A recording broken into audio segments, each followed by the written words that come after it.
club. I'm not. Club with I you. don't like the vibes of Vegas. It's kind of. Ew, I do. I think it's weird, and I'm in Kind of it gives for me the weird. ick. Hey, everybody! Hi, No everyone. offense to anyone who lives in Vegas, by the way. Hey, to each their own. Everyone likes their own place. I'm sure it's a wonderful place. I really do. It's just. What a way to start. Hello, everyone, and welcome to our offending everyone we can right off the bat.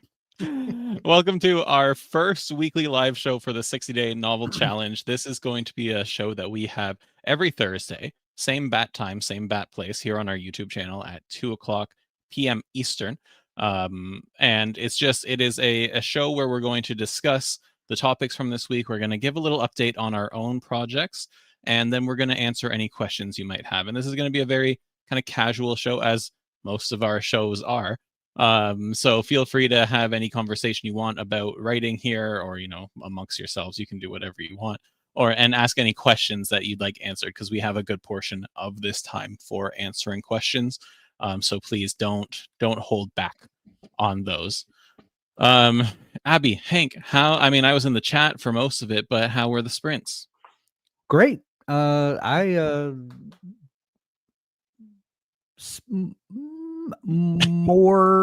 solidified my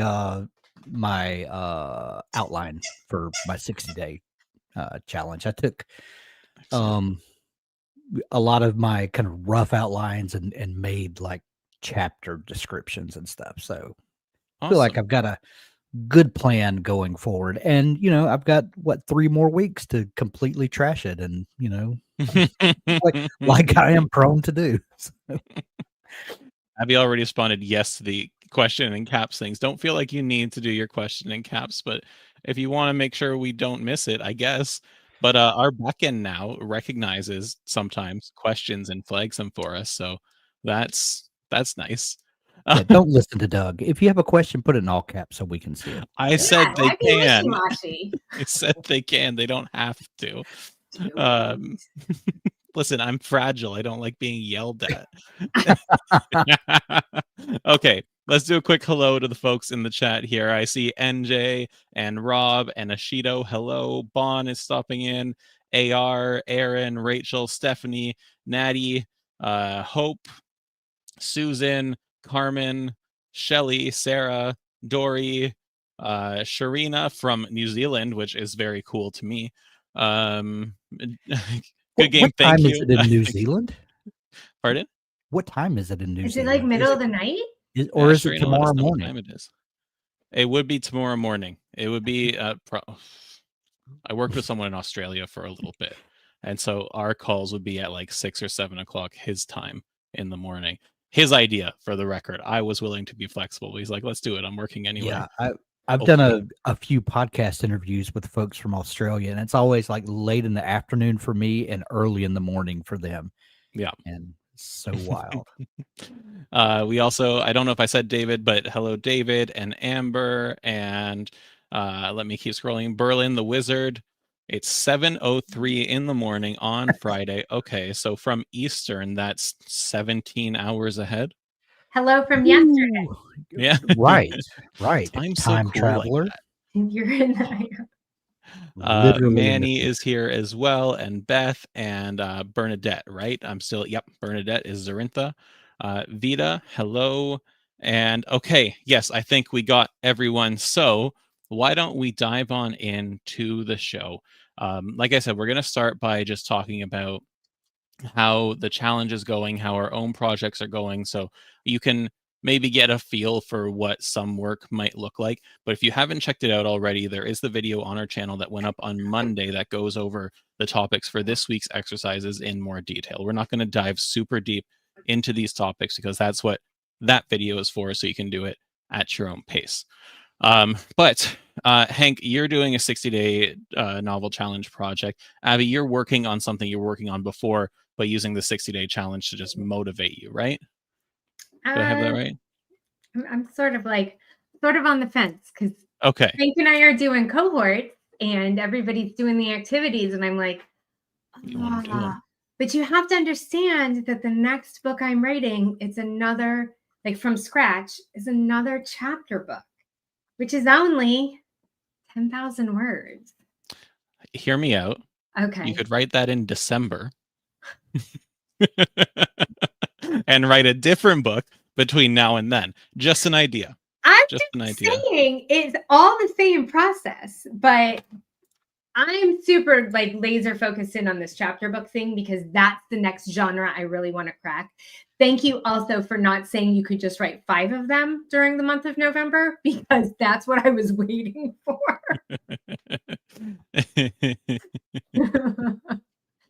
So.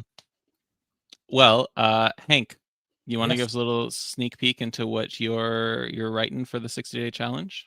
Sure.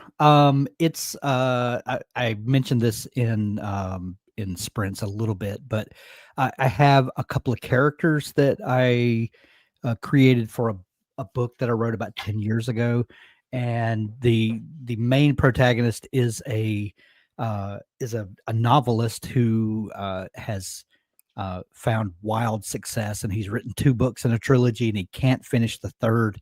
He has writer's block. And you find out pretty quickly that there's a lot of reasons in his life that he has writer's block. And then it's a bit of a magical realism. Some stuff happens, and he kind of unravels this thread in his life that's preventing. And anyway, that's neither here nor there. But I've always wanted to explore this character more, and I didn't leave room at the end of that first book to continue his story, if you get what I'm saying. So I always wanted to kind of prequel it a bit and visit him early in his life, before he became a renowned author. And so I had this idea, and it's a little bit kind of tied to the initial idea I had last year that I wound up not writing. And I'm glad I didn't, because I think this is a much better idea. And his wife in the second book is now his girlfriend, and he's attempting to make himself worthy of her and finish this first book. And he's trying to accomplish something in life before asking her to marry him. And they he stumbles on a dead body, and it becomes a bit of a murder mystery. And then he decides to start a true crime podcast to kind of distract him from his writing, and it turns into a whole thing. So anyway, the name of the podcast is Murder Town, and I don't know if I'm going to keep that. Good But this kind of a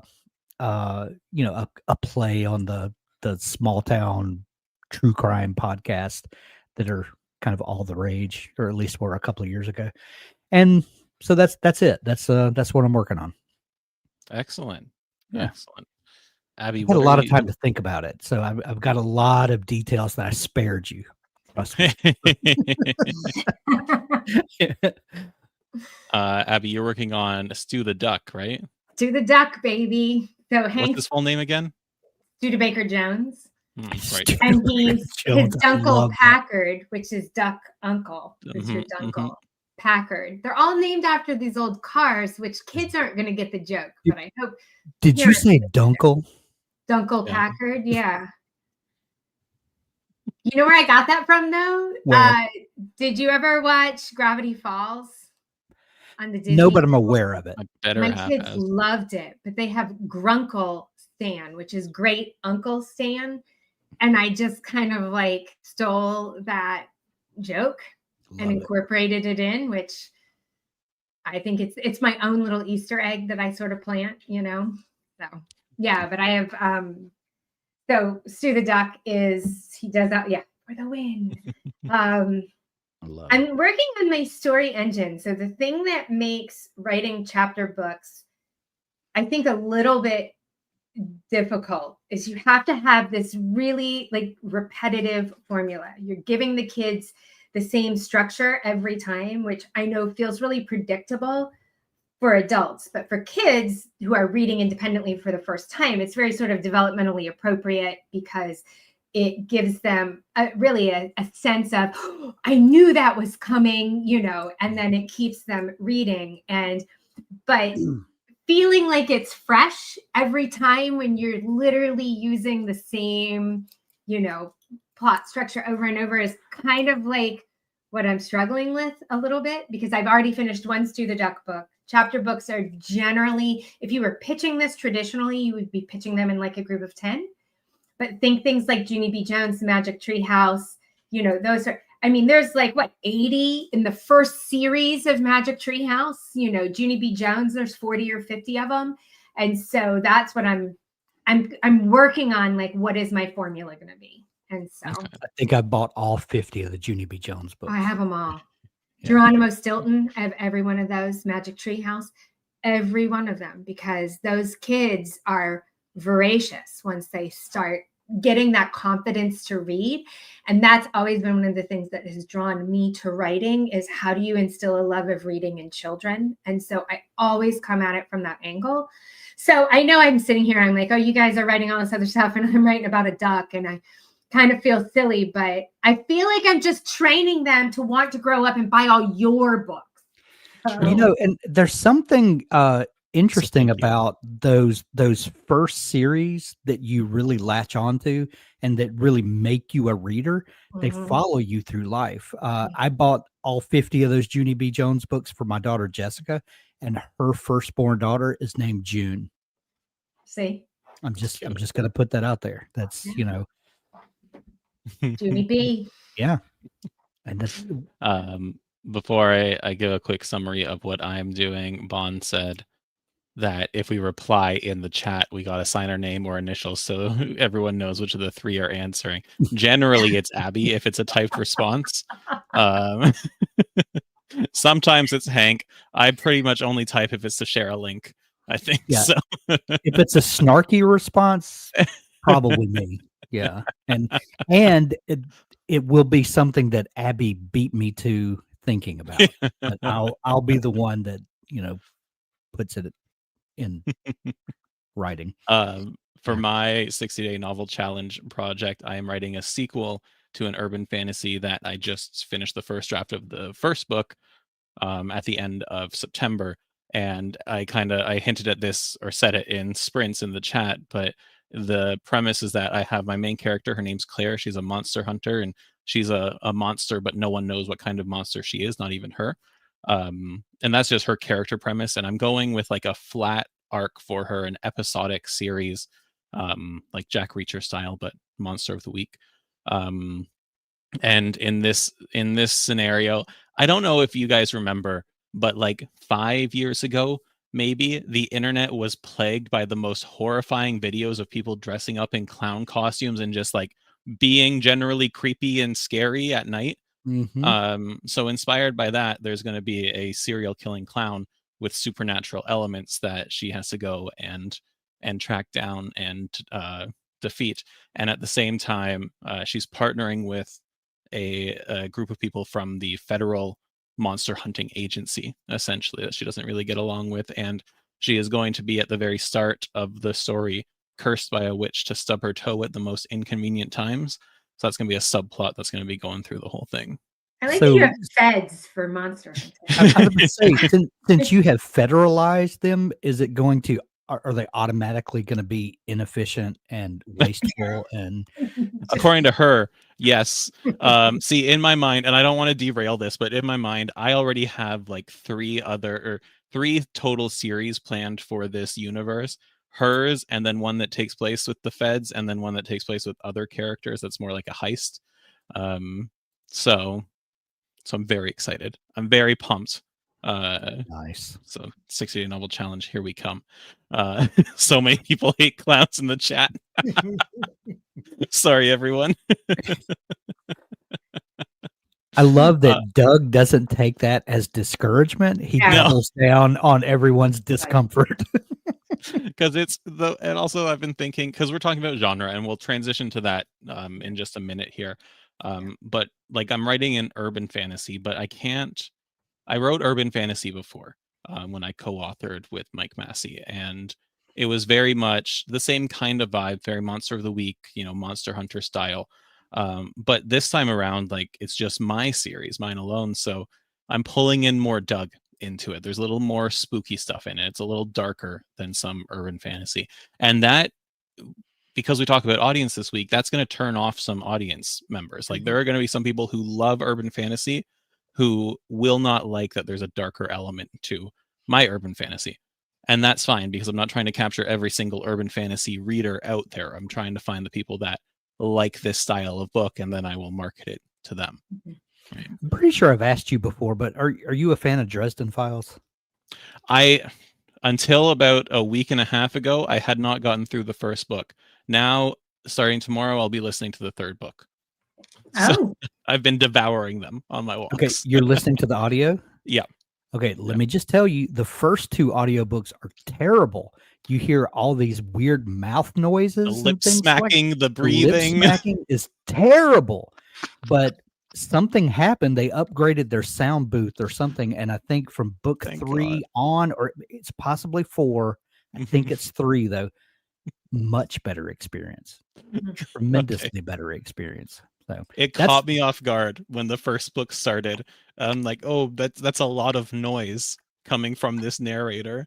But honestly, at the end of book 2, I'm like 1 chapter from the end of book 2.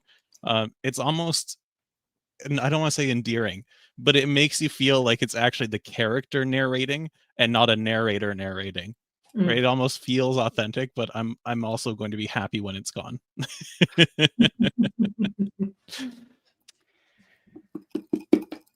That's fantastic. Yeah. If I had a mic I could drop, I would. Oh, I got one. I'll drop handy. it for you. Boom. In my desk drawer. Thank you, NJ. That's fantastic.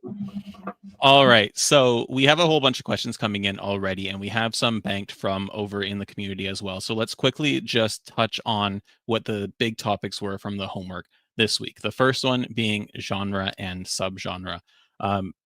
I loved seeing so many comments over in W Campus about people having this aha moment where they went from thinking genre was like a cage or some kind of restriction or something they had to cram their story into, to being something that gives them more tools to work with and gives them ideas that they can pull things from in their story.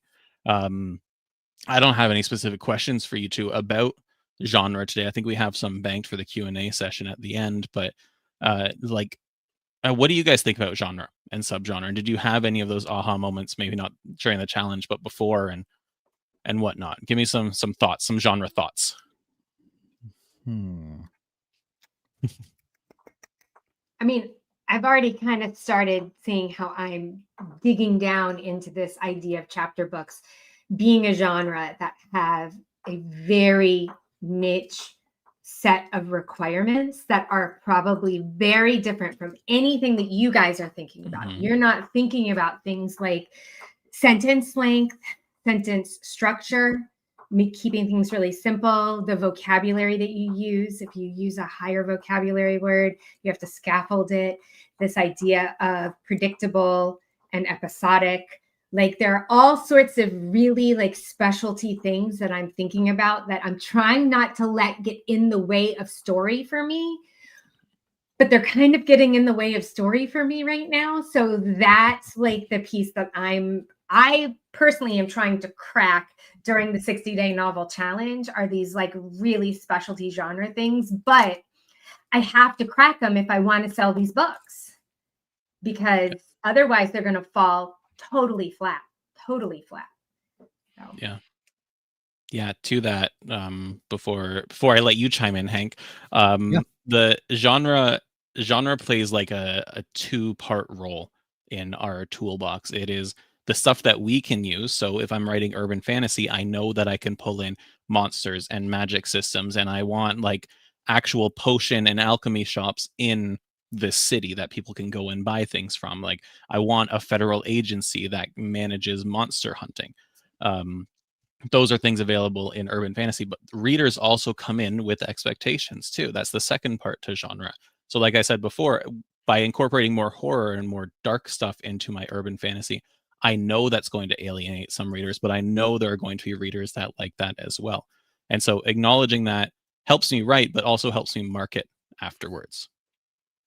Yeah, I feel like the first couple of books that I wrote, I didn't really understand genre conventions and genre tropes specifically, and I feel like I was writing a book that that was everything that I loved and about everything. And this is a mistake that a lot of new authors, and I've mentioned this a couple of times, that a lot of people, when they're writing that first book, they feel like this is everything that they ever want to say or get to say, and they just have to dump everything that they believe into this book.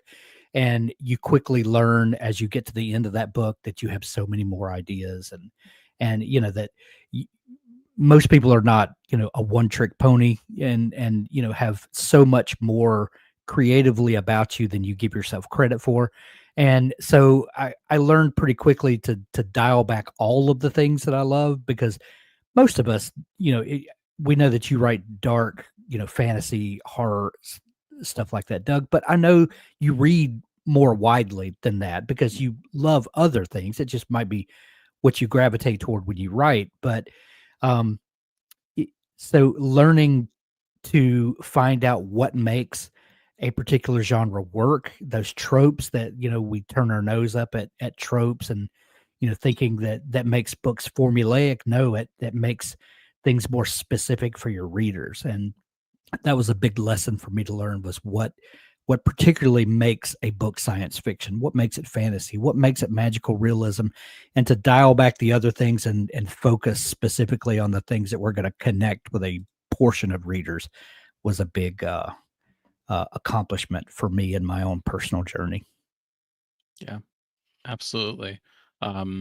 I actually want to pull some questions. I know we have Q&A at the end, but we have some genre and subgenre specific questions here. So I want to pull those up. First, I have to say that, NJ, I see all the stuff you're saying. I think it's awesome. I just can't. We only have so much time, so I can't dwell on how awesome it is. But let me pull up here.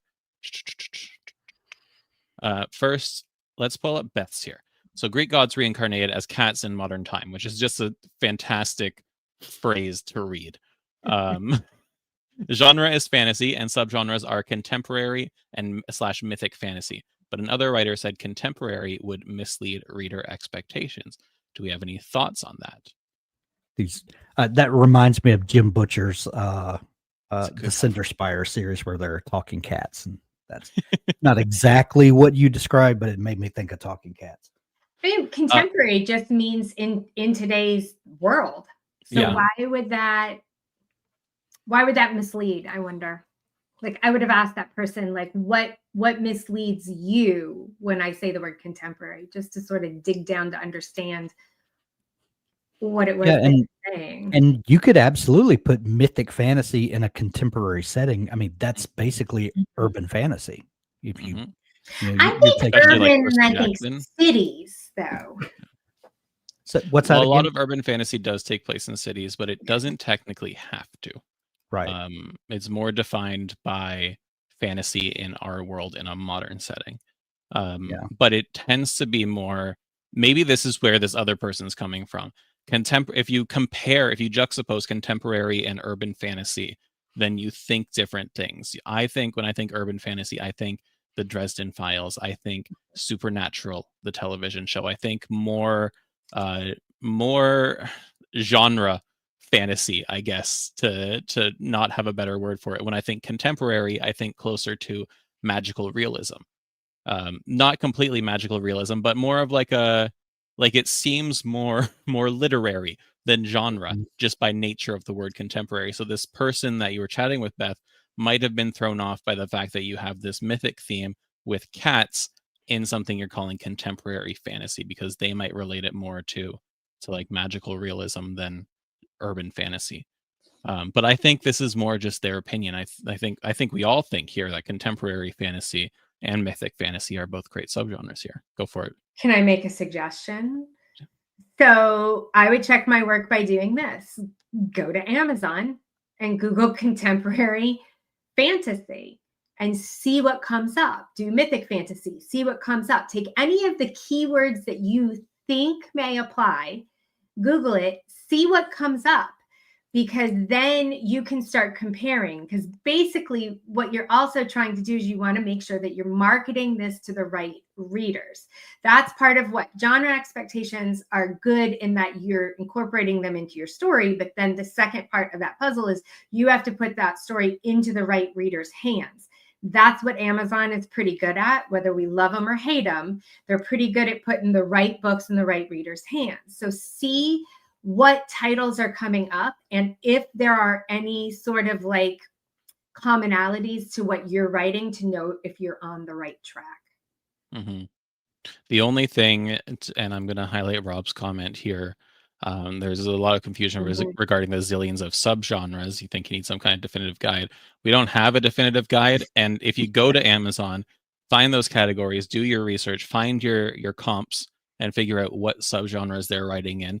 But be aware that Amazon also drills really far down into very specific tropes of subgenres as well, and we'll just classify them as categories and make you think those are subgenres. So there's fantasy, urban fantasy, thriller, urban fantasy, vampire, thriller, urban fantasy is a category on Amazon.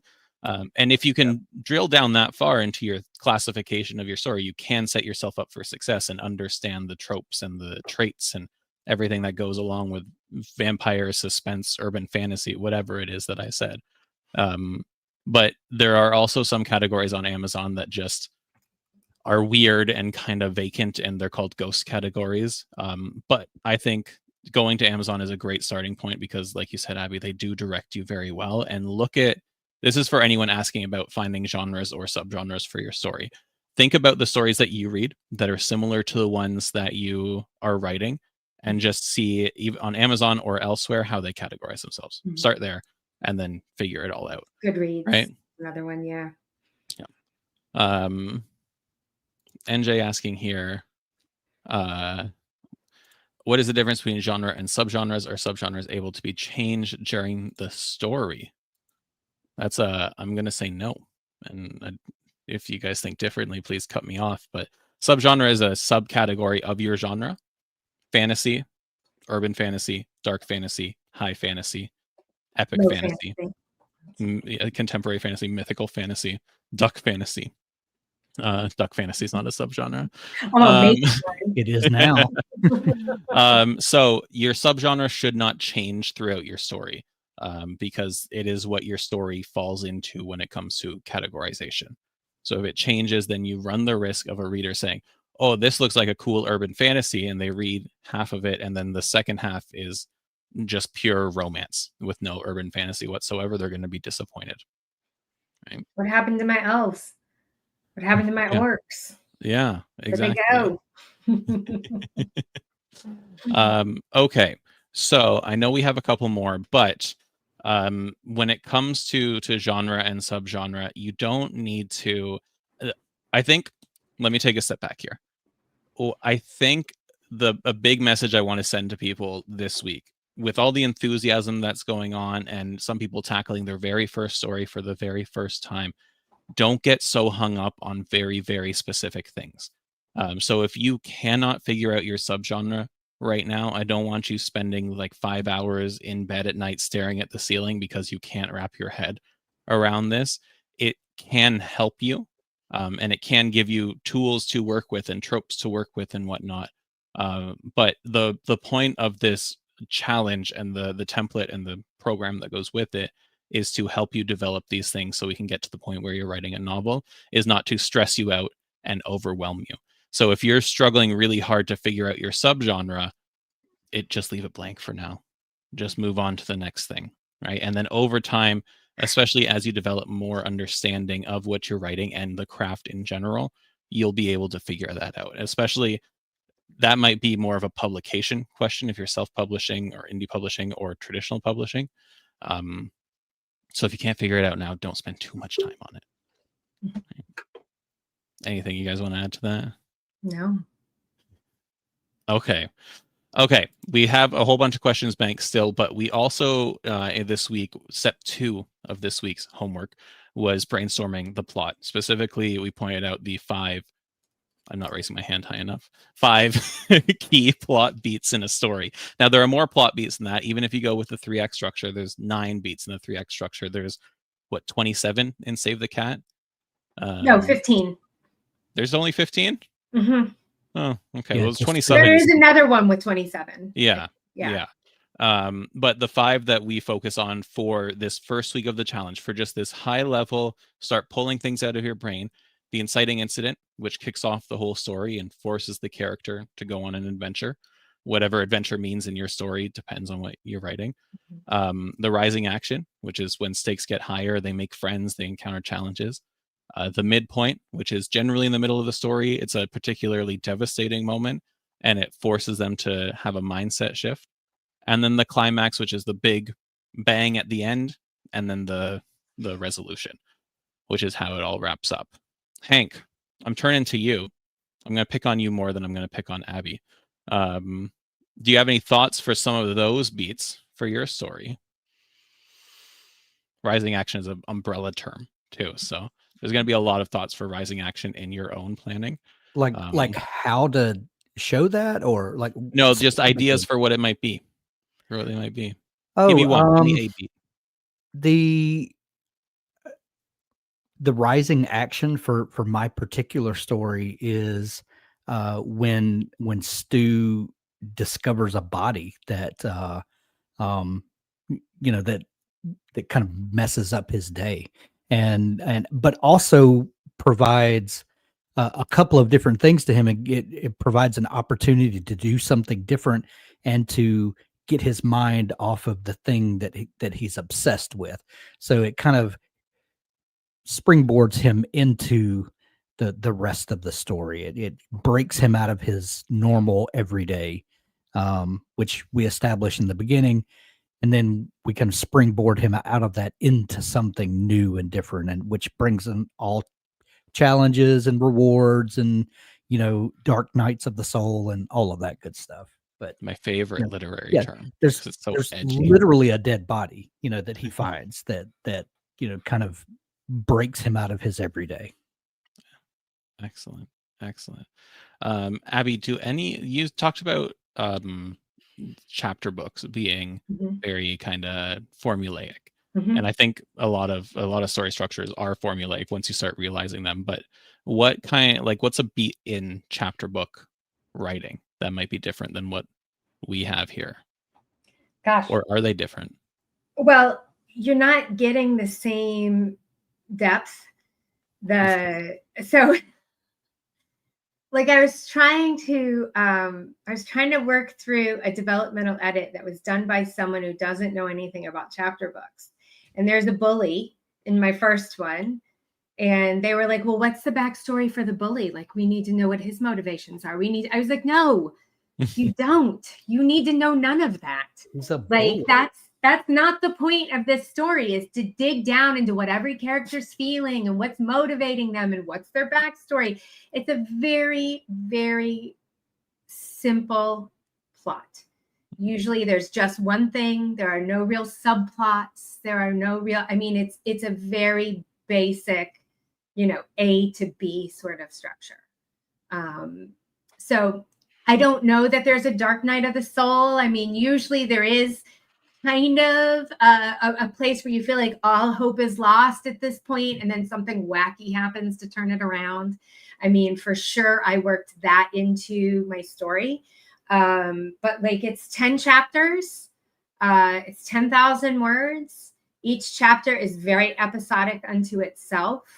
So it's the same, but it's different. It's very less complicated than what anyone else is working on. So I'm sorry, all of you that have to make sure you hit all of Rob's 83.6 beats. I'm only hitting like 3. It's important that you mention that, though, because even though you're writing a 10,000 word book, we're writing a 50,000 word book, right? Some people are writing 50,000 words of a larger book, which I think is a great goal. But if you're writing a 50,000 word book, there's like something's got to give in some places. You can't have, we talk more about this in week 3, but you can't have 15 different subplots in a 50,000 word book because there's simply not enough real estate to develop those subplots and the characters you need for those subplots. Can I give you a hot take? So go for it. I mean, here's a hot take, right? If this is your first novel, don't write above your pay grade. Mhm. Don't try and incorporate 3 different subplots and 10 points of view, and don't make it harder on yourself than you need to. If this is your first one and you want to be successful and you want to get to the end, simplify it. There's absolutely nothing wrong with writing a story with 1 plot line and 1 character point of view. Absolutely nothing wrong with that. Don't make anyone feel like you're lesser, says the woman writing about a duck. So, I think that's when sometimes you have people who are like, I'm working on this book and it's an epic fantasy and I'm so excited about it. And then fast forward 10 years and they're still working on the same book and they don't know what to do and they've restarted 17 times because you're writing above your pay grade. Mm-hmm. Learn it first. Learn the craft first. Learn how to do 1 plot line before you add a second one in, before you add a third one in. Not that you can't.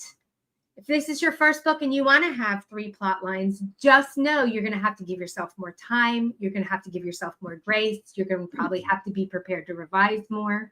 You're tasking yourself with something difficult to begin with, and now you're making it more difficult. So give yourself the space and the grace to learn.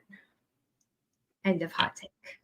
No, I don't think that's a hot take at all, right? And I think when the way that we've set up the template is to really focus on that, is to not do too much. And so we'll talk about characters next week. Next week is our biggest planning week. It has the most that you can do. But I'm going to use your hot take there to transition into just mentioning world building for a moment. Because if you do the world building, which is totally optional this week, you don't need to if you're writing contemporary romance that takes place on like 1 ranch and a small town. You can do a little bit of world building if you want, but you don't need to do as much as somebody writing an epic fantasy does, right, over the span of 10 years if they want to. But even if you do the world building, I think the template says something along the lines of come up with 3 elements of your world building and then pick one and expand on it a little bit. It doesn't say come up with 10 different cities and the social structure for each one and the economic structure for each one and the languages they speak, and then elaborate on all of those, because that is overwhelming. That's too much work. And quite frankly, you don't need that. That's one of the things that I learned the hard way when writing my first book, is that I thought I needed so much more than I actually did. Because I didn't have the confidence to go into writing a book without a million different things backing me. Not to mention that the million different things I did before writing my first book didn't actually end up being that helpful because I'd never done it before. I'd never gained that experience before. So don't feel, especially when we move into next week, when we're talking about characters, I think every exercise says, do this for at least your protagonist. That means do it for your protagonist. And if you have the time and the mental capacity and the energy, you can do it for more characters, but you don't have to. You don't have to do that.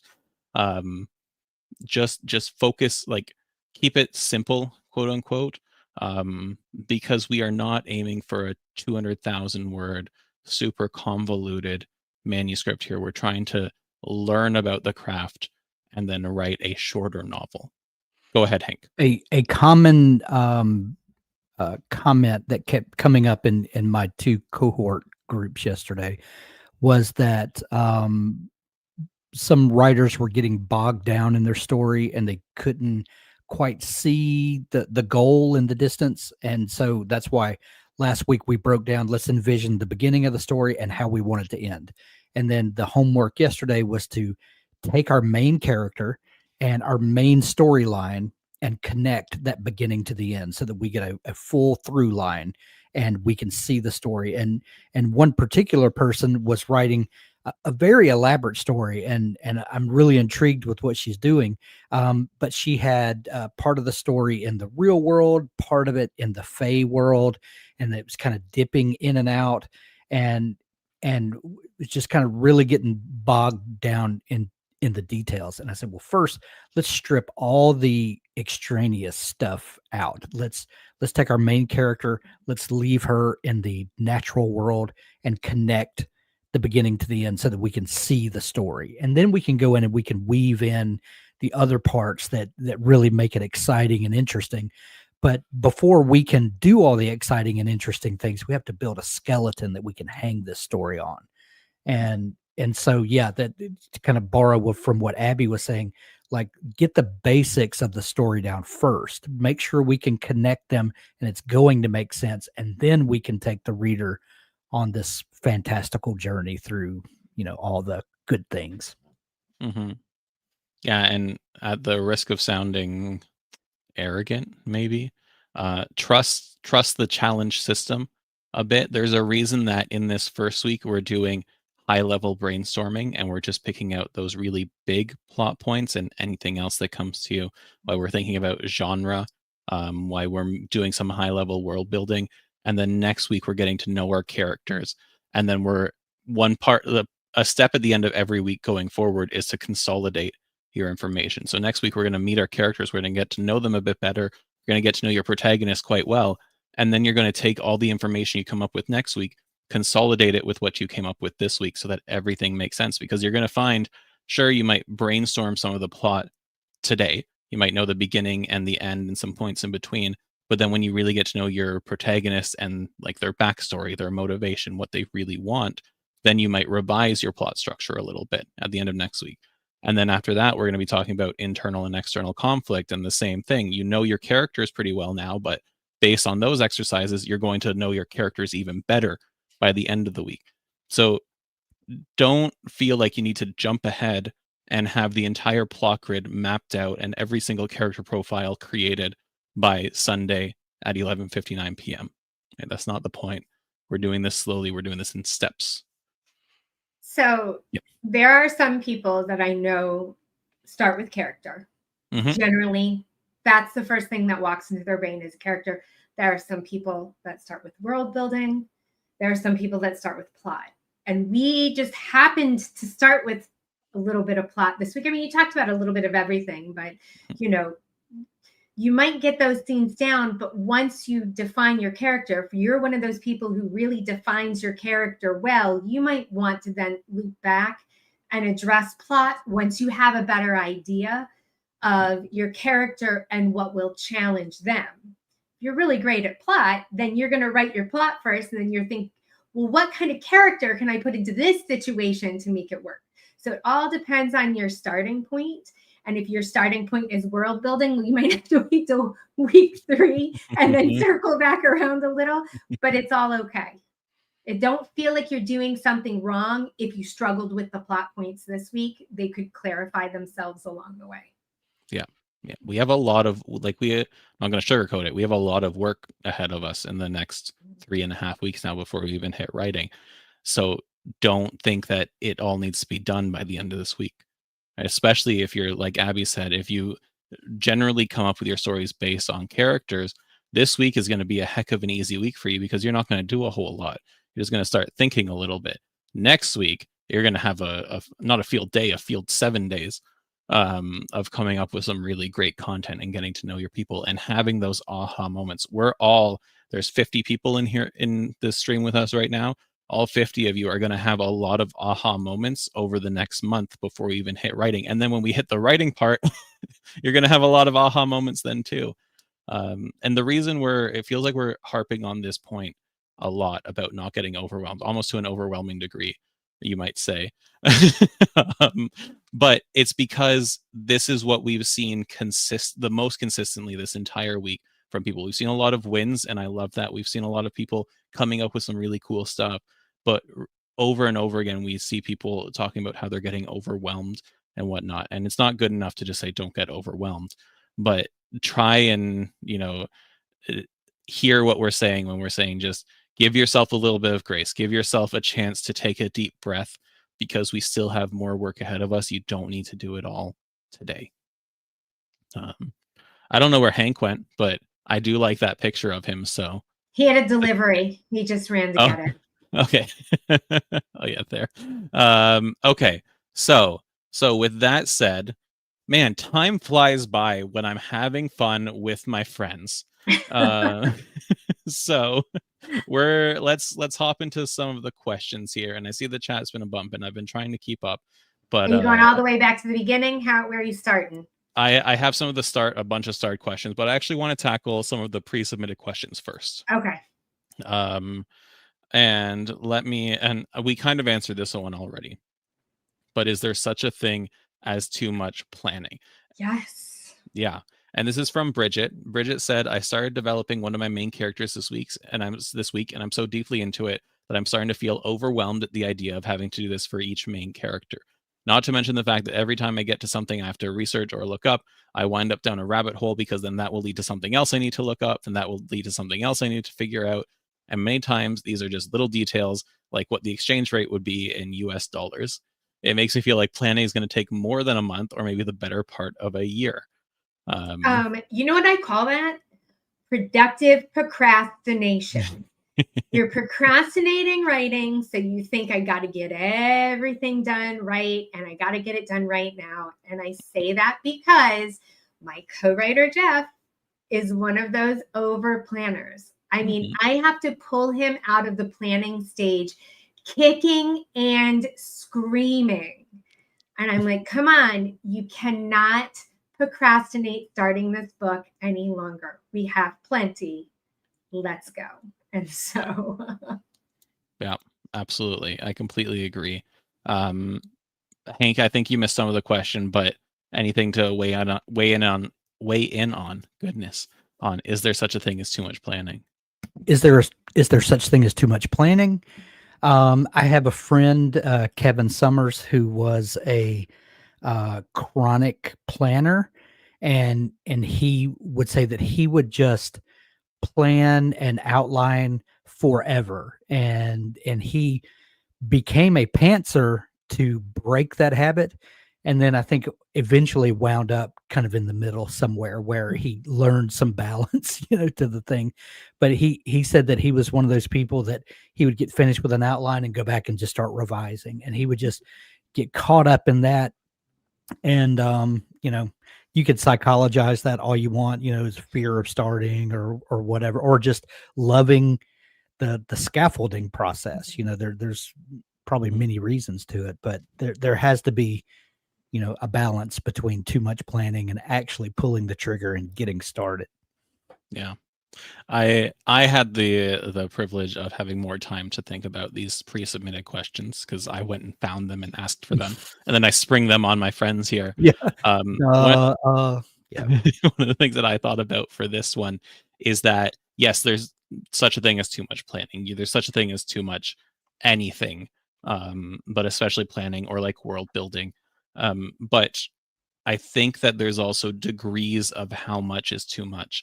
And I think that if you are a newer writer, if you've never written a book, or if you've written maybe one book, then I want you planning more than like Hank has to plan, for example, because Hank's written, 15 books now? Hank, how many are you up to? 9 published, 7 unpublished. Okay, so I was close. Yeah. I had to stop and Hank's count. written a lot, right? And so Hank knows story beats. He intuitively knows structure. He knows what characters need. If you're new to the craft of writing, you don't know these things, so you need to do more planning, or the trade-off is you end up with a book with a lot of holes in it, with weak structure, with characters that need a lot of patching up. And again, to sound a little, high on our own horse here, or up on our high horse. I guess you can't get high on a horse, but anyway, trust the challenge process. Trust the system that we have in place. If only because the planning ends October 31st, and then you have to write. We have a hard deadline, but we also have steps to guide you through, so that if you have no idea what you're doing, we have these things to walk you through to start understanding it better. So yes, there's too much planning, but if you are a newer author, you want to do more planning than you might think you want to, if you think you're a pantser at heart and you haven't written a book yet. But also, on the other side of that, like the double-edged sword, newer authors don't have the confidence to not overplan sometimes. So just stick with us. Trust the system. Follow the template. If you're in one of the cohorts with Abby or Hank, trust their guidance. But yeah, absolutely such a thing as over planning. Also, to Bridget's point specifically, because I'll send this link to her or respond to the comment with it after. Bridget saying that they dive really deep into these rabbit holes of research. Set a timer. That's one of the most effective things that I've ever done. 15 minutes, done. No more research, because you're so far down the hole, it doesn't matter anymore. Right? To, I think it was Robert that said it in the chat here. Where'd it go? Maybe I'm just procrastinating by learning history because it fascinates me. Right? That's probably where you end up. You're no longer thinking about your story. Okay. We have a lot of questions still. A lot of questions. Luckily, we've already covered some. So I know this is one of the general ones we covered, how to plan a story or build fictional worlds or create characters without getting overwhelmed. And specifically for this challenge, just take it step at a time and follow the process. And you'll only learn how much you need to know by doing it. Yep. That's the biggest lesson I learned while writing. Okay. And we have some other pre-banked ones, but they require some screen sharing. So I'm going to switch us over to some of the ones asked before. Right off the bat, NJ asked, how do you approach planning when you're used to pantsing your stories? And at the risk of sounding like a broken record, just follow the challenge. Now I'm sounding like I'm on my high horse, huh? Or high on your horse. Or high on my horse. Any advice, Abby or Hank? I would say that if you are pantser minded, I love the metaphor of a road trip and marking off points along the way that you know where you're beginning, you know where you're ending, you know 5 or 6 points along the way, and then magic can happen between those points. You feel your pantser brain doesn't feel constricted and fettered by the plan, but you also know where you're going each day or each week. You kind of and you have enough of a scaffolding to hold you accountable and keep you from chasing rabbits too much, but also the freedom to allow the story to become what it wants to be within that loose framework. For me, the way my brain works, that's all you need. Yeah, when I kind of figured that out, that I instead of holding everything in my brain like most pantsers do, because rarely do we see a pantser that has no idea what's happening. Most people just want to hold the chaos in their brain, but document the chaos a little bit, and then that frees you up to be creative. And that's what I would say. And it totally lets your brain play, because you're not so worried about losing this brilliant idea that you had. That's all you're doing is writing it down. I mean, we talked about so much of this last night at cohorts. Oh my gosh, Doug, it's like I said, so kind of along Hank's lines here, one of the things I said last night is if you're used to pantsing, don't come over to the outlining camp and feel like you have to have one of those super, super detailed outlines. It's going to overwhelm you. That's not going to be how your brain works. You're probably not going to follow it after you do it anyway. Like, just do something really short and really simple as your first outline, because you might find that you love it, and then you'll figure out what it is you need to do next time, bigger or better, or you're going to figure out that you still freaking hate it. You're going to go back to the way you were doing it before. We're not going to judge you, but just start really simple. And the thing that I like about the template, Doug, that we have going on is it feels less like an outline, like something that you would do with Roman numerals and, all sorts of top points and pieces. Like it feels like you're just answering questions. So sort of think about that this way. If this is your first time trying to plan a novel, you're just answering Doug's questions. That's all you're doing. And you're straightening it out in your brain so that when you start to write, you can be like, oh yeah, I've already thought about this. Now I know where to go. And let me add to that, because Abby mentioned this yesterday in our kind of big cohort chat before we broke out, about the placing limits or boundaries on what you're doing, and how that kind of prods creativity when you put boundaries around what you're doing. In the same way that if you put a bunch of children in a wide open field, they'll all kind of hover toward the center because they don't know where the boundaries are. But put a fence around there and kids will spread out all to the edges of the fence. Your creativity is kind of the same way. When there are no limits, when there are no constrictions, you don't know what to do. You don't know what you're allowed to do. And so you're never pushing boundaries, but then you put a boundary wall there and people feel free to go out and explore all the way to the edges. And that happens for me creatively more than not. When I put just a loose boundary there, then I'm free to go out and really see what I can do with it. When you started that metaphor, you just put a group of kids in the middle of a big field. I'm like, okay, yeah, but it's really good. Bring the clown out, didn't you? Okay, so well, I was just thinking in my head. My metaphor last night was if you hand an artist a blank canvas and say paint anything you want, yeah, chances are really good they're going to freeze up. But if you hand them a canvas and say paint an abstract landscape, use monochromatic colors, all of a sudden you're like, ooh, what can I do with that? Right.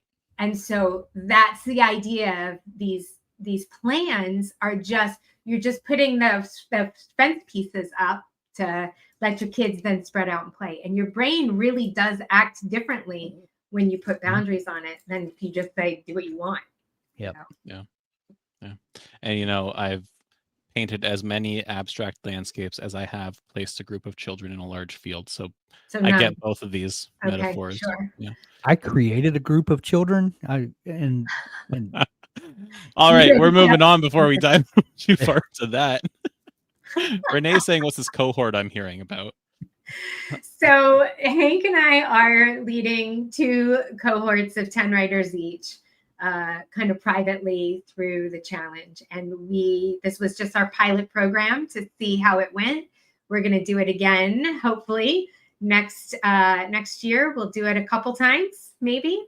So this is just our pilot run as we work out the kinks. But so far, can I say it's going swimmingly so far? It's really fun.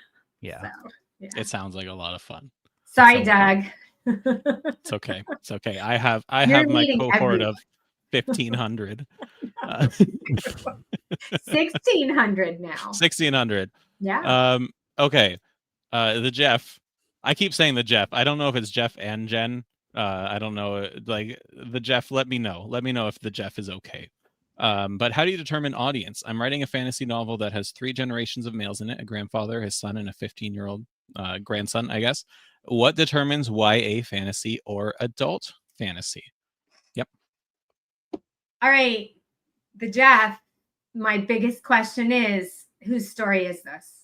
Because if the answer is it's the 15-year-old son's story, then you may be in YA fantasy territory. But if it is not, if this mostly centers around the grandfather or I'm assuming adult, the dad, the grandfather, his son, and his 15-year-old son. No, wait, the grandfather's son, and then the son's son. 15. Okay, yeah. So 3 generations.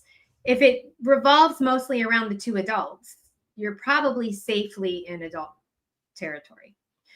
If it is the 15-year-old kid's story, you might still be in adult territory. So you've really not given us enough information to be able to make that determination for you. But if this mainly revolves around the 15-year-old son, then start checking out YA fantasy and what the genre requirements are for YA fantasy. I tend to write more middle grade. Middle grade is my jam, like chapter book aside. Middle grade is my jam. Middle grade and YA, it's, the differences in middle grade, kids always sort of circle back around to find home, whereas in YA, they're going out to make their own home someplace else. That's the distinction in kid lit, like that I sort of make between the 2. But between YA and adult, a lot of times it's stuff that's okay in adult books are also okay in YA books. Sex, drugs, rock and roll, baby. There's really not a whole lot off the table. Like violence, totally fine. You're just looking at it from the perspective of a teen. So I've read some YA stuff, horror, that is more graphic than some of the adult horror that I've read. Yeah. But yeah, fantastic answer. I think on top of that, Star is saying, think about the themes of the story, who's the protagonist, but also who do you want to read it? Yeah. Right? If you want 13 to 18-year-olds to read it and adults can enjoy it as well, then it's YA. If you're only writing for adults to read it, like that's your intention, then it probably isn't YA. They can still enjoy it. We all read books that I was weren't going to YA. say, teens read up. Teens Yeah. are reading adult fiction, adult fantasy, adult whatever. So yeah. I would say the only books that I can think of that kind of go against that is Robin Hobb's Farseer trilogy, the Realms of the Elderling. They follow a character through like 20 something books, and Fitz Farseer, and he starts off as a young middle grade type age kid, and you go all the way through his old life.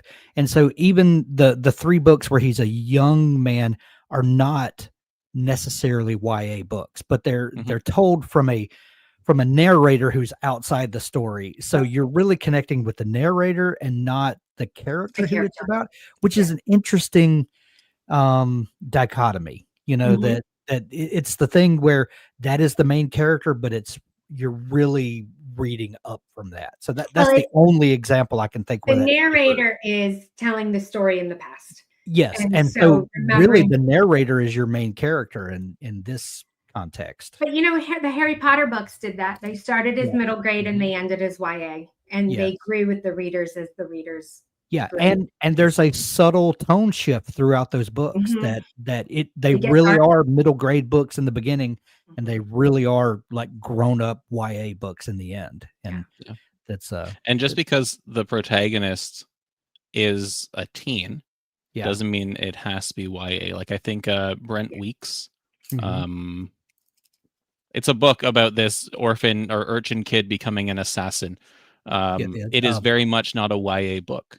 It's not at all. Not at all. Like it's very mature. It's very dark. It's very adult. But it's about a kid. A lot of fantasy actually. It will have like 14 to 16-year-old protagonists. The Night Angel series. That's it. That's the one. Yeah. And Jeff is Jennifer, by the way. Yep, I jotted it down. Okay. Jennifer said the Jeff is fine, but I like to go with names if possible. And Jennifer follows up. Do we need to exactly know the audience at this stage? No. Especially you're going to discover a lot of stuff about your writing as you go on, and it might be when you get to the end of it, it is a YA novel, right? Yeah. Or it isn't a YA novel. The knowing the audience helps you pull out tropes that you can use, archetypes that are common in the subgenre, traits that are more common in the subgenre, and YA creates its own kind of subgenre within a subgenre, just by nature of the audience. But knowing your specific audience is more helpful when it comes to selling your book, if you want to get into like the nitty-gritty about it. So don't stress too much about it, Jennifer. Yeah. A quick one here, just because it came in right there. Renee's asking, writing epic fantasy for folks who don't want or can't tolerate too much violence. Is there a subgenre for folks with sensitive nervous systems? It's called cozy. Yeah. Cozy is a type of every genre. That's even fantasy. I have one sitting here somewhere. There's is it like the lattes and legends and lattes, bookshops and bone dust, that Travis Baldry one. There was another one, it was called like Coffee Shop at the End of the Universe. That's the one I was looking for here. That's a cozy fantasy. Like these are like things with orcs and dragons and Dungeons and Dragons characters, but you don't see epic wars. You don't really see fighting. You see them like living just these like cool, normal lives and trying to open a bookshop and then having to try and avoid conflict with the local like underground witch or whatever she was, right? So you can There's also like there's cozy, but then there's also you can write conflict without violence. Political thrillers, right, might involve assassinations or something, but it's the politicking that people enjoy about them. It's the espionage, the conspiracies, the tension, the subterfuge, like all that. So there's cozy, which was where my mind went to immediately as well, but there's also just the other things that create conflict, like politics, relationships, that sort of stuff. Okay. Okay, man, we have a lot of questions. Let's see here. Bon was asking, are there any specific resources for learning how to write a chapter book? Bon, I am just making this up as I go, because I'll tell you what, I ask and I ask and I ask, and I can't really find any like of my book coaching editing friends who even know writers who are doing it. It's not that popular just because they're so hard to sell. I think that's my problem, is I tend to gravitate towards things that aren't popular and don't sell. As I figure it out, if I know you're interested, I will happily help and share anyone with anyone that wants to do that. Just ping me on the community and let me know, and we can talk about it. So we also have an article. I just shared the link on how to write a children's book, but even in the article, it explains, Abby with an I explains that there are multiple kinds of children's book, pictures book, chapters picture books, yeah, all that sort of stuff.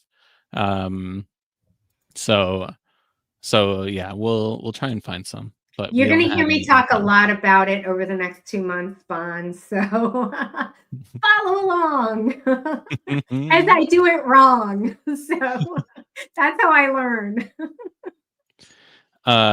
So, well, here, Abby, do you want to answer that real quick? Oh, a chapter book is, I have a couple of them sitting right here. They are for independent readers who are just reading on their own for the first time. So we're talking about kids who might be at the tail end of first grade, are probably in second grade. It's a very short window. They've moved past having parents read picture books to them. They don't want to read picture books because that might feel babyish to them. So they're picking up these really short books. Usually they're between 7,000 and 10,000 words, very simple sentence structure, literally made for a second grader to read independently on their own for the first time. So that's why the story structure is very simple. We're not talking subplots.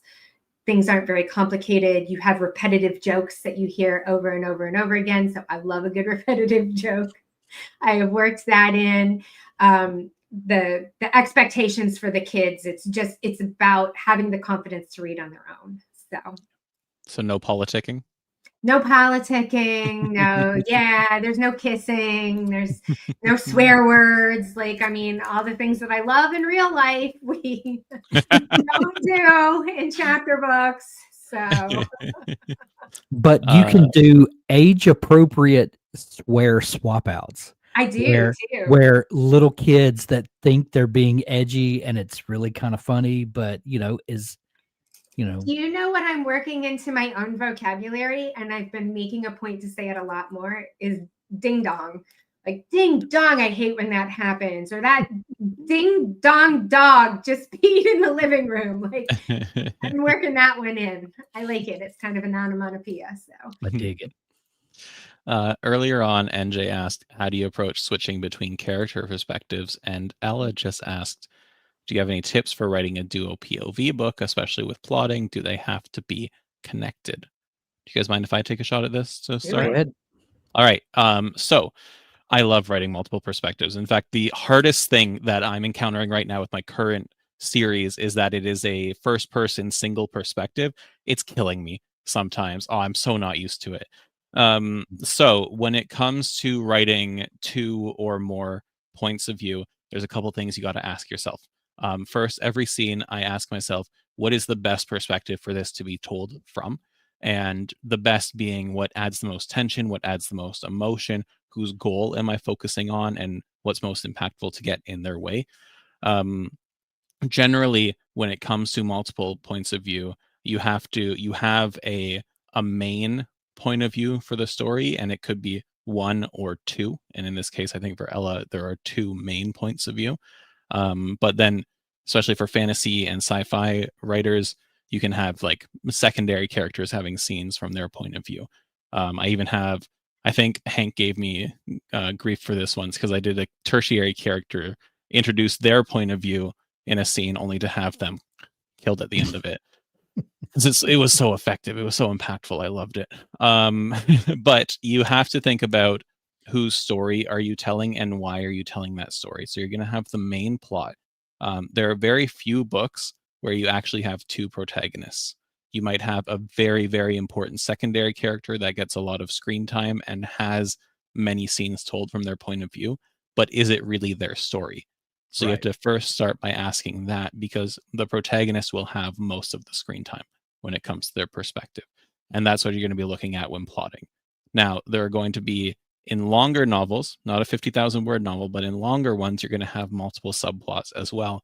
And oftentimes those are most effective or have to be told from another character's perspective. If your protagonist is not in the city where this scene takes place, you cannot tell it from their perspective, right? Just physically, it cannot happen. So that's another reason you might want to tell it from a different perspective. But you always want to dial into, Abby, was it your tip, 3 days ago, maybe? How does it serve the story? Why are you telling this scene? And then who is it best told from? So think about the story you're telling, think about the subplots you're telling, and then use that to figure out who's best to tell this particular scene from.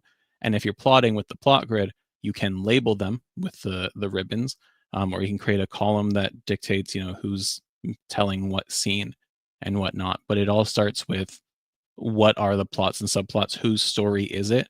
And then you figure out who's best to tell that scene.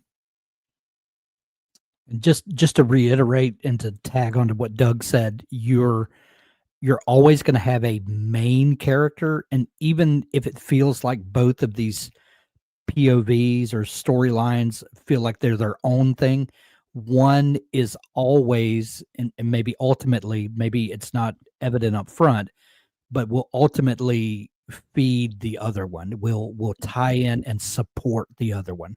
So the first thing is to figure out who your main character is, and then figure out how the secondary character's storyline is going to support the first one. And maybe it's, through gradual, building that storyline, but ultimately it needs to support the first one. They don't need to be two completely independent storylines that don't merge at some point and one holds the other up. So think of it in those terms. In week 3, we're talking about conflicts, and we're dividing it up into internal and external conflicts. And we're going to get you to look at the external conflict, the main external conflict of the story, which is, a necromancer is invading with their army of zombies, and so our hero has to go and stop them. That's the big external conflict, and stuff happens in there. But also the internal conflict. And the internal conflict happens inside, but the best internal conflicts, to make a very compelling story, you tie them together. So the hero can only beat the necromancer by overcoming the internal conflict that's plaguing them. And that internal conflict is going to be poked at over and over again throughout the story. If you are struggling to figure out who your protagonist is the one whose internal conflict is linked with the external conflict. Right? The secondary character can have their own arc, can have their own internal conflict, but the external conflict does not hinge on their internal issues being resolved at the end of the story. And a quick aside, switching perspectives to NJ's question that kicked this all off. You only switch perspectives unless you're writing omniscient, third person omniscient, and even caveat that, asterisk. You only switch perspectives with a scene break or a chapter break. There's got to be something to break the prose, like the narrative telling, in order to switch perspectives. And whether you label a chapter with a character's name telling it, or you just don't do that, I don't label. I just like the voice of the narration tells you who is doing the narrating, but there always has to be some kind of physical break. With an omniscient narrator, you can head hop, you can look into the heads of different characters, but it's still that narrator up here telling the story while getting peeks into the other characters. It's not jumping from one perspective to another. And while they should always be separate scenes or chapters, until you get good at it, make it chapters. Yeah. That's, Yeah. you know, I'm not saying that it can't be done within multiple scenes in a single chapter, but it's just a whole lot less confusing to start a separate chapter, unless there's just a need for them to be in, you know, maybe you've got a particular scene and you're getting two perspectives on the same thing, maybe. Mhm. But until you get good at it, make them separate chapters. Yeah, it's just easier. Yeah. And A lot cleaner for the reader. Really focus on character voice as well. Develop your character's voice, get to know your character as well, figure out how they communicate, how they affect the prose, and that will help differentiating their perspectives and just make a more enjoyable read. They shouldn't sound the same if they're different characters. And if you get to the point where you can have a passage of dialogue and you don't have to use tags, you through their little quirks and things you can tell who's speaking, then when you get good at a passage of dialogue, then you can have different perspectives and not point it out. So use dialogue as a way to build that relationship between the reader and the individual characters, so that when you do switch, you don't have to point it out. You don't have to put a character's name at the top of each chapter. Although there are plenty of people who do that and it's perfectly fine. But if you can build that relationship between the character and the reader, that's even better.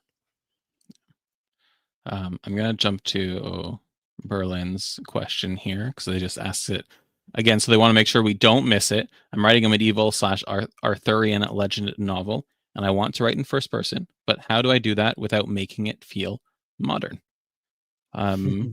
This, Abby, you haven't had a chance to say anything for a while. Do you have anything you want to say here? I don't need to talk. It's okay. You guys keep going. This is a hard one.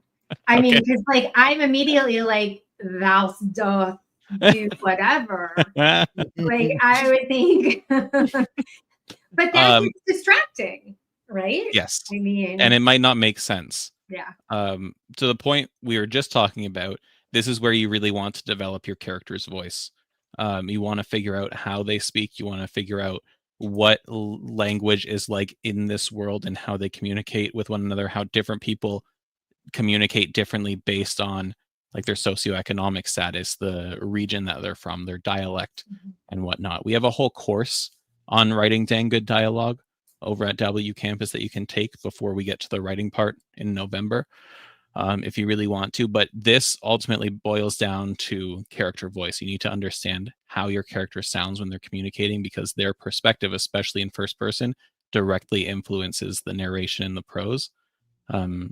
So it's not like if you're coming up with your King Arthur equivalent, they aren't going to speak like I'm speaking. They're not going to speak like Hank speaks or how Abby speaks. Right? I said gonna when I was saying that. They're not gonna say that. Right? So get to know them better, get to know their communication style better, and that's going to directly influence how you write the prose. A little bit of this goes back to what we were talking about dialogue, how no one wants to read dialogue the way people actually speak. And the same way here, if you're writing historical fiction, you don't want to write exactly how they would have spoken, because no one wants to read that. So what you need to do is find ways to separate the way they speak from the way we speak, and then be consistent. I think consistency will matter more than like you want to separate them from modern speech, obviously, but then be consistent with whatever choices you make. Carry that through the book so that they feel different and they consistently feel different. And you don't have to really hone in on every little thing they would have done differently. Pick some things and then be consistent with them. Yeah. Also, oh my goodness, what was I about to say? Who knows? Oh no. Also be aware that the tone of your story influences it too. So the way that people sound in Lord of the Rings, which is a medieval fantasy story, Right. it's much different than anything Joe Abercrombie writes. Right. Right. The way that Joe writes is very sarcastic, it's very snarky, and there's a little bit of a more modern flair to the characters. But because the entire story has that tone, he can get away with that kind of thing. Right. So voice, tone, and then the dialogue itself. But because it's first person, everything that is being said is through that character's most intimate perspective. Right? You don't get the detachment of third person, so you really need to understand how your character communicates. Okay. We're not going to get through all these questions, I can tell you that. But we're going to do our darndest here. And any that we don't cover, I'll save, and then we can try and tackle them in some posts or something in the community. Okay. Let me scroll through here. And this kind of relates to what we were talking about before, but how do you develop characters you're not 100% confident in? This one I'm turning to you, Abby. Hard one for you. Before I even said been there, was that? No, I totally heard that. How do you develop characters you're not 100% confident in? Okay, I have a really weird trick that may or may not help. So there have been times that I have been writing and I knew I needed a character and I just didn't know who it was going to be. Like I had no idea. I had no inspiration. I just knew I needed a sidekick for this, or I needed so I will just choose an already existing character from like television or literature or something, and I will just slap them in. Like I legit wrote 3 drafts of a story with frickin' Scooby-Doo in it because I could not think of another character to go in there. And what happened was every time I did a pass and I had to write Scooby-Doo in, Scooby-Doo started to sort of morph in my brain and become the character I needed to fill that slot in the story. And by the 3rd draft, I swear to God, this purple scientist cat named Moxie just walked onto the scene, said to Scooby, "Thank you for your service. You may go now. Your check's in the mail," kicked him off and took right over. And so when I'm not 100% confident about someone or who they need to be, I literally slide in somebody I know I can write and then let it become the thing that I need it to become. So that's probably the weirdest writing advice you will get all day. I'm sorry. That's all I got. So I have something very similar to what Abby does. Do you really? I do. If there's a character I'm not confident in, I find a substitute in pop culture of some sort. I plug them in, but then this is the trick that helps me to get around it, is then I assign them a weird character trait not associated with that character per se, like they have a bad limp or something, and then I really kind of highlight the one, and then they kind of grow. I grab what I need from the things that I'm looking for, and then they kind of become their own character. And like you said, they eventually, the replacement character walks onto the stage and replaces them. So it might not be in the first draft. I'm just going to. It may not be in the first draft, right? 3. Yes. So. For myself, I'm just going to pop my Dabble project onto the screen here. Sorry, bear with me here. There we go. I think this is the one. Yep. So as I was doing some just brainstorming for characters for my novel, I have my main character. Her name's Claire. But as we scroll down here, the antagonist, one of the skinwalkers, but who? Today I determined that was Stu the Clown after the sprint, right? But before this was in here, it was one of the skinwalkers, but who? Down here I have Pest, that's the federal agency. Pest Agent 1 has family, placeholder information, Pest Agent 2, because I know I want a group of 3 of them and I have the name of one, has a family, because I know I need this agent to have a family that can be threatened for a plot point in my story. So rather than picking like Scooby-Doo for me, I pick, what do I need this character for? What purpose do they serve in the story? And then I can fill in more later as I start to really understand the conflicts that I want, the other characters, the world itself, the storyline, that kind of stuff. I feel like Hank was cringing the fact that I have Skinwalker in here. No, I was cringing at Stu the Clown. You missed it. We were going back and forth about it earlier. I was like, come on. You need Stu too. And then in my cast over here, Pest Op 1, Op 2, Fortune Teller. I don't know the Fortune Teller's name, but I know I need a Fortune Teller in there for part of the subplot and the plot, like the main plot itself.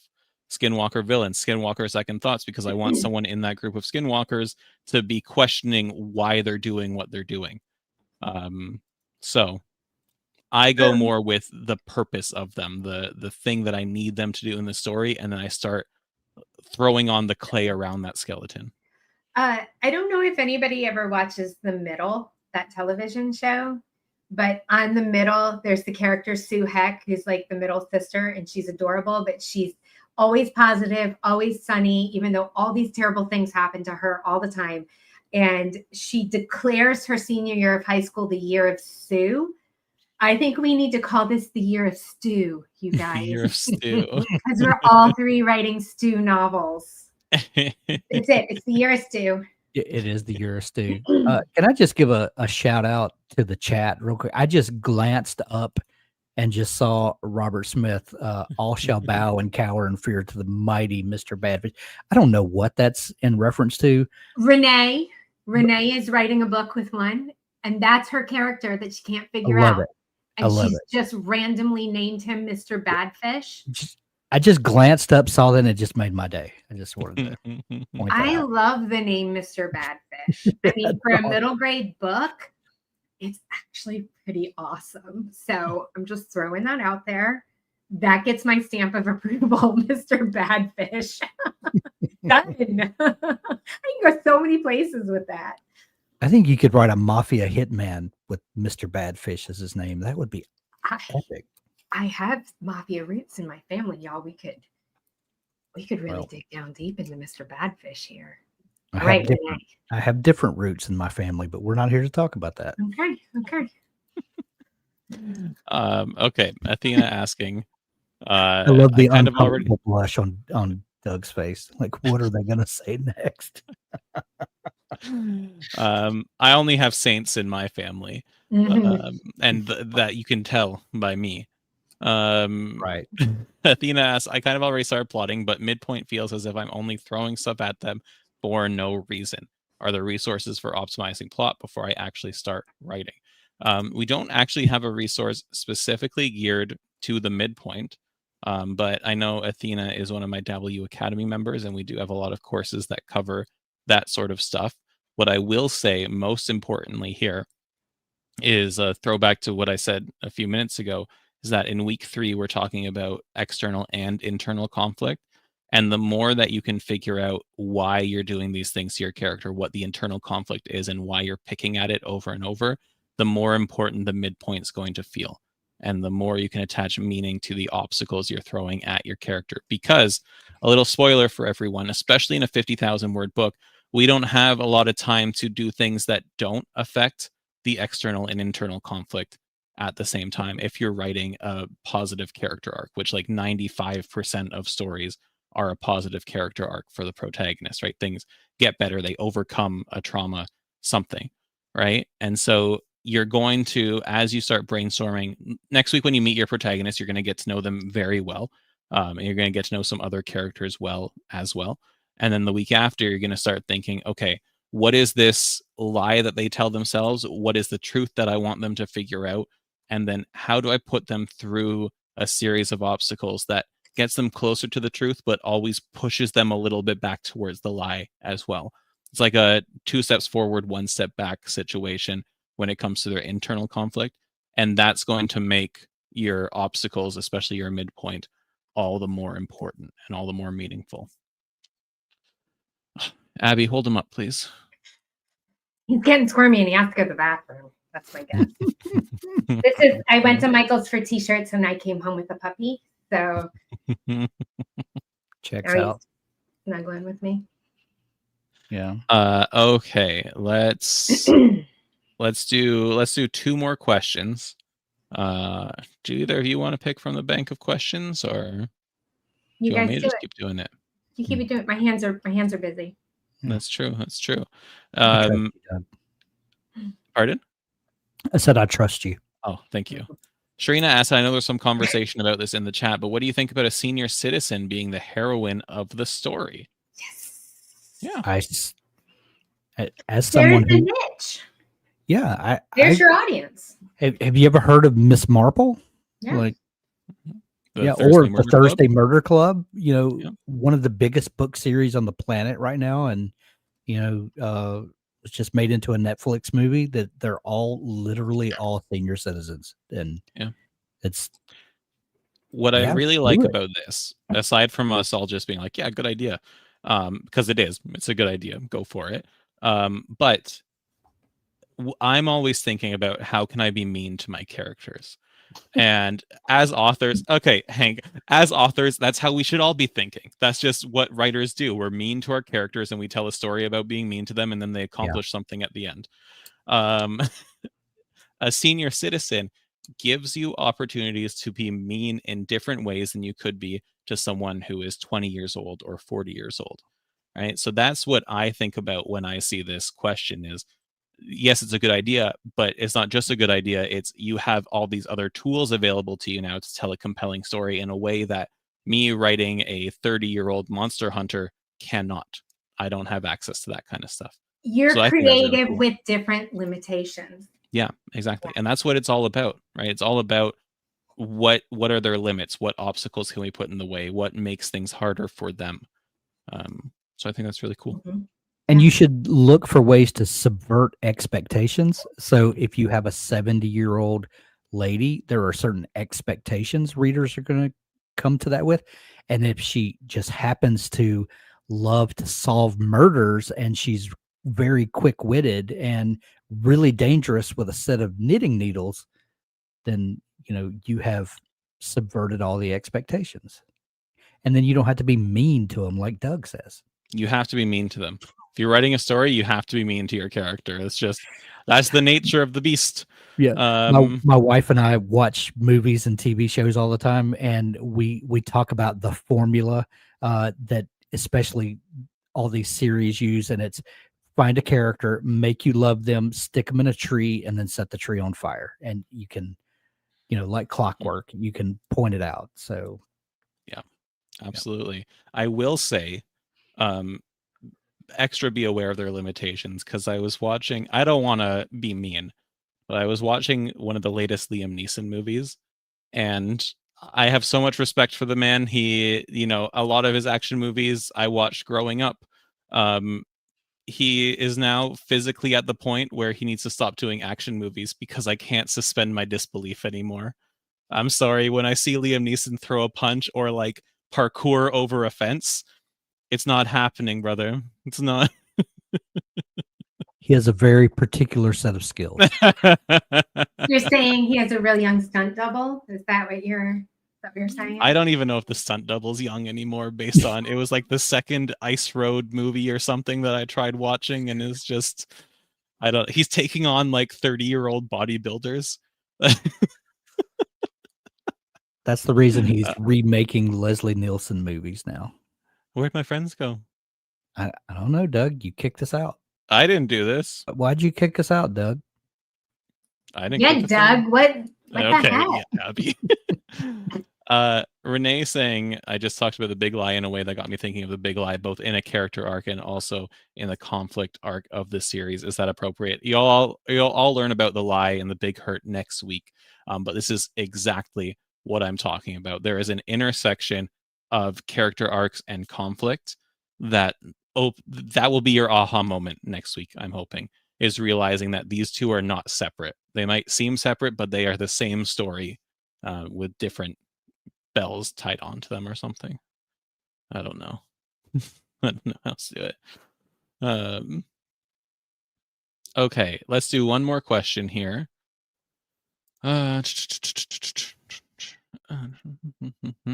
Okay, Andy. When you have two separate storylines that eventually connect, is it okay to first work on one and then the other, or should I work on them simultaneously? I don't know if this is, I assume this is talking about planning, because we're talking about planning this month and writing next month. My friends, any thoughts? I mentioned this yesterday. I watched a video with Brandon Sanderson recently, and he talked about when he is writing one of his big multiple POV novels, he outlines each POV separately and then figures out a way to braid them together after the fact. So it works for him. I've not actually written a lot of multiple POV stories, the ones that have that like distinct storylines. But it's worked for him. So my friend Libby Hawker wrote a book called Take Off Your Pants, which is kind of like Save the Cat, The Hero Journeys, one of those. And so she was saying once that if you have multiple POVs or if you have multiple storylines, she does the same thing. She lays each one out individually. And then in order to weave them together, she's like, I just ask myself, which of these events happened first? That goes here chronologically. What happens next? This goes here. That's her way of like stair-stepping through and weaving them both together. Now, that's not going to work if you have a story with a lot of flashbacks, obviously. But if you have a pretty straightforward timeline that's linear enough that you can do that, that's one way you could weave two together, is just straight up what happens next. Yeah.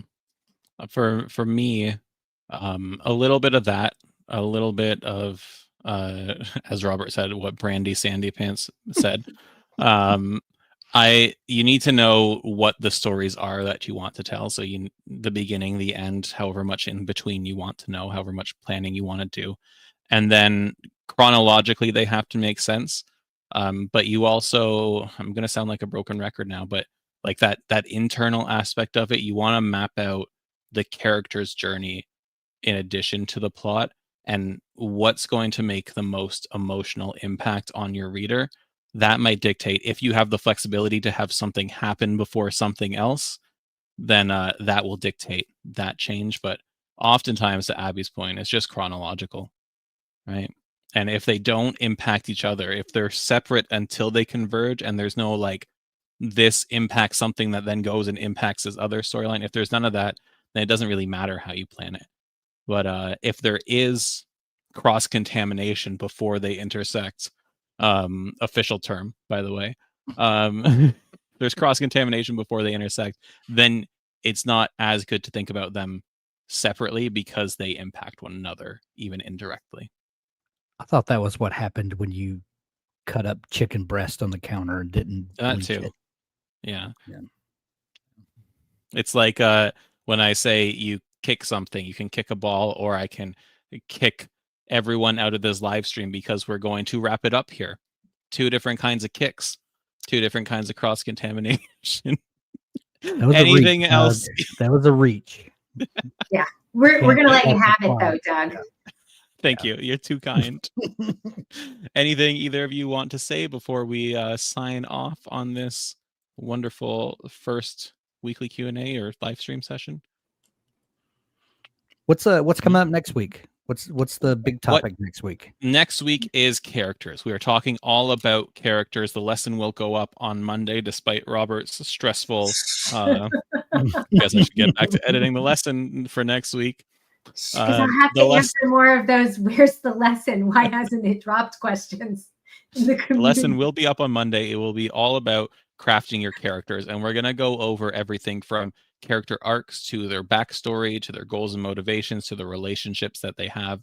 And again, for those people feeling overwhelmed by this, all of it is going to be prefaced with, do this for your protagonist and then do it for other characters if you want to and have the capacity to. If you can do it, if you can dive deep with your protagonist, you are going to learn so much about that character and so much about your story. You're going to have so many aha moments next week. I am such a big spokesperson for backstory.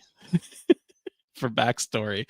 And I think it is one of the Abby, you gotta stop clicking stuff. I have some sort of shortcut key that I don't know I have programmed in the computer, and I just keep trying to answer stuff in the chat. That's all I'm trying to do.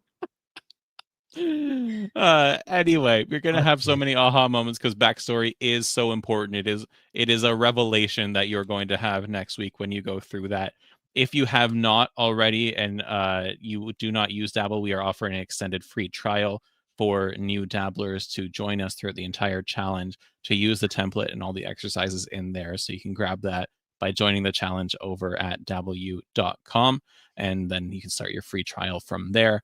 Other than that, I have to highlight, don't forget to like the vid, smash that like button, slam that subscribe button,